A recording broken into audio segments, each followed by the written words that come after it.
Hi everyone, this is Akanksha. Welcome to my channel Best Study Corner and I hope you all are good. Guys, जैसे कि आप जानते हैं यहाँ हम TGT, PGT and UGC net के previous year questions को discuss कर रहे हैं। तो चलिए टाइम वेस्ट ना करते हैं, हम आज का सेशन स्टार्ट करते हैं। तो गाइज आज का हमारा फर्स्ट क्वेश्चन है, ऋग्वेद में कौन से वैदिक देवता सहस्त्र स्तंभों वाले भवन में निवास करते हुए वर्णित हैं? ऑप्शंस हैं इंद्र व अग्नि, यम व यमी, उषा व सूर्य और फोर्थ ऑप्शन है मित्र व वरुण।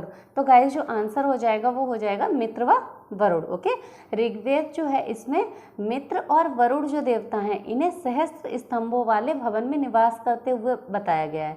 ओके, और गाइस अगर हम बात करते हैं वरुण की, तो वरुण जो थे इनको ऋतस्य गोपा भी कहा जाता था। ओके, और ऋतस्य गोपा इन्हें इसलिए बोला जाता था क्योंकि ये वैदिक सभ्यता में नैतिक व्यवस्था का प्रधान माने जाते थे। Got it.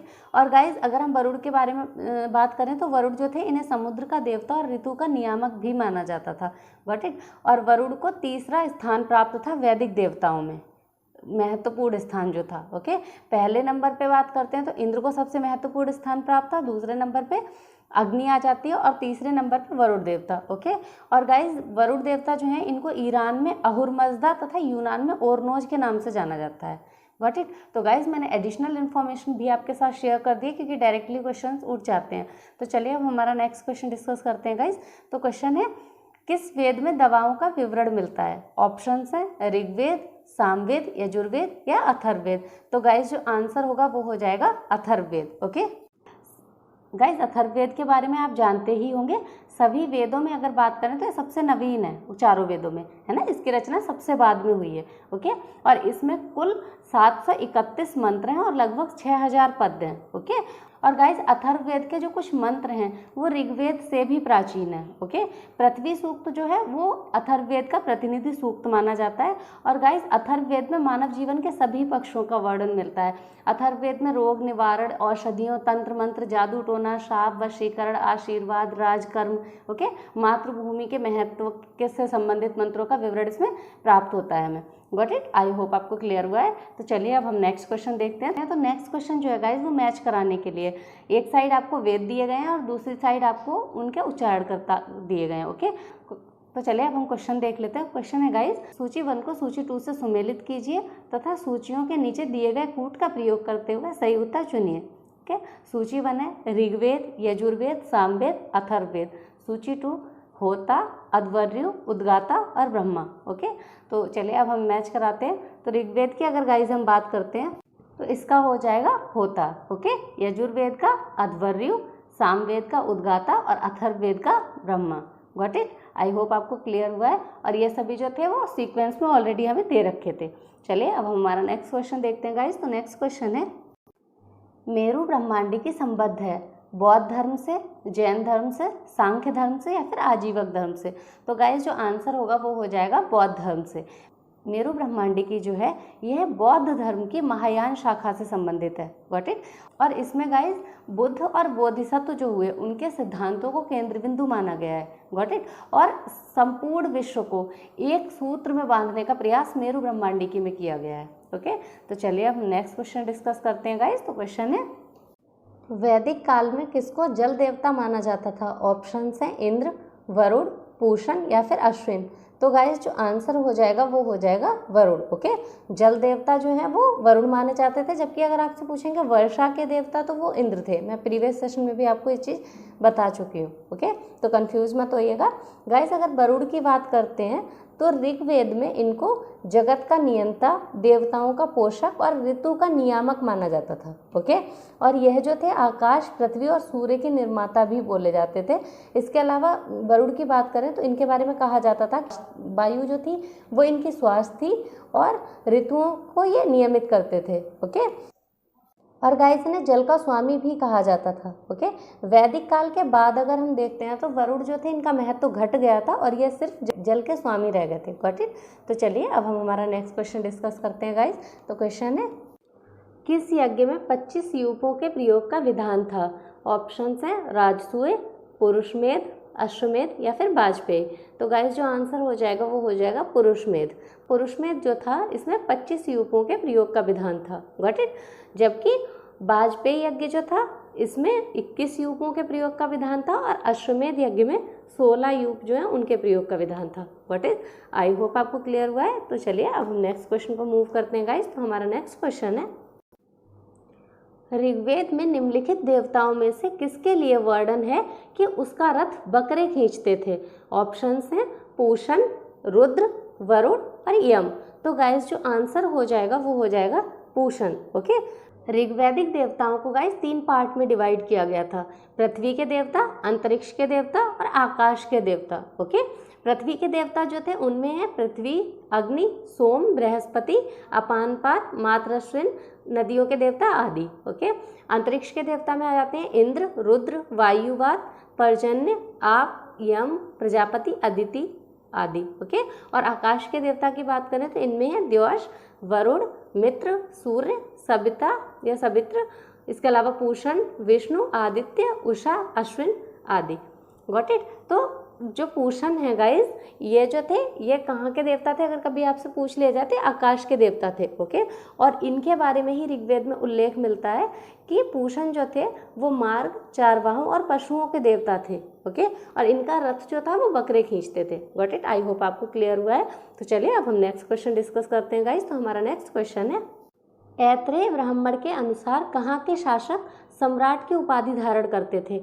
ऑप्शंस हैं उत्तर कुरु, उत्तर मद्र, भोज या फिर प्राच्य। तो गाइस जो आंसर होगा कि ऐत्रेय ब्राह्मण के अनुसार अगर हम बात करें तो प्राच्य यानी कि पूर्व के जो शासक थे वो सम्राट की उपाधि धारण करते थे। ओके, ऐत्रेय ब्राह्मण में गाइस 5 प्रकार के राजाओं का उल्लेख मिलता है, सम्राट, स्वराट, भोज, विराट तथा राजा। ओके, ये 5 प्रकार के शासकों के बारे में बताया गया जो कि स्थान के अनुसार वर्णित हैं। जैसे अगर हम बात करते हैं पूर्व दिशा के राज्य जो थे जैसे मगध, कलिंग, बंग आदि, तो यहाँ के जो राजा थे वो सम्राट कहलाते थे। ओके, जबकि अगर हम बात कर लेते हैं गाइस पश्चिम दिशा के जो राज्य थे जैसे सौराष्ट्र, कच्छ, सौबीर, यहाँ के राजा जो थे होते थे वो स्वराट कहलाते थे। ओके, जबकि दक्षिण दिशा में जो राजा होते थे वो भोज कहलाते थे। और अगर हम बात करते हैं उत्तर दिशा में जो राजा होते थे जैसे उत्तर कुरु, उत्तर मद्र आदि राज्य के जो राजा होते थे वो विराट कहलाते थे। ओके, और गाइस जो मध्य देश था यहाँ के जो राज्य थे जैसे कुरु, पांचाल, कौशल आदि राज्य जो थे इनके जो शासक होते थे उनको राजा कहते थे।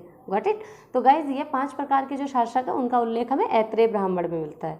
आई होप आपको क्लियर हुआ है। तो चलिए अब हम नेक्स्ट क्वेश्चन डिस्कस करते हैं। तो हमारा नेक्स्ट क्वेश्चन है, अनेक वैदिक यज्ञों को दर्श में संपन्न किया जाता है, इससे किस दिन का तात्पर्य है? ऑप्शंस हैं शुक्ल पक्ष की अष्टमी, कृष्ण पक्ष की अष्टमी, पूर्णिमा या फिर अमावस्या। तो गाइस जो आंसर हो जाएगा वो हो जाएगा अमावस्या। ओके, वैदिक काल में गाइस अगर बात करें तो जो ज़्यादातर यज्ञ होते थे वो विशेष अवसर और त्यौहार पे संपन्न किए जाते थे। ओके, और दर्श यज्ञ की बात करें तो ये अमावस्या के दिन किए जाते थे। जबकि अगर आपसे कभी क्वेश्चन पूछ लिया जाए कि पौर्णमास यज्ञ जो थे वो किस दिन कराए जाते थे तो वो पूर्णिमा के दिन किए जाते थे। Got it. आई होप आपको क्लियर हुआ है। तो चलिए अब हम नेक्स्ट क्वेश्चन डिस्कस कर लेते हैं गाइस। तो क्वेश्चन है, मनुस्मृति में सरस्वती एवं दृशद्वती नदियों के बीच का क्षेत्र किस नाम से अभिहित किया गया है?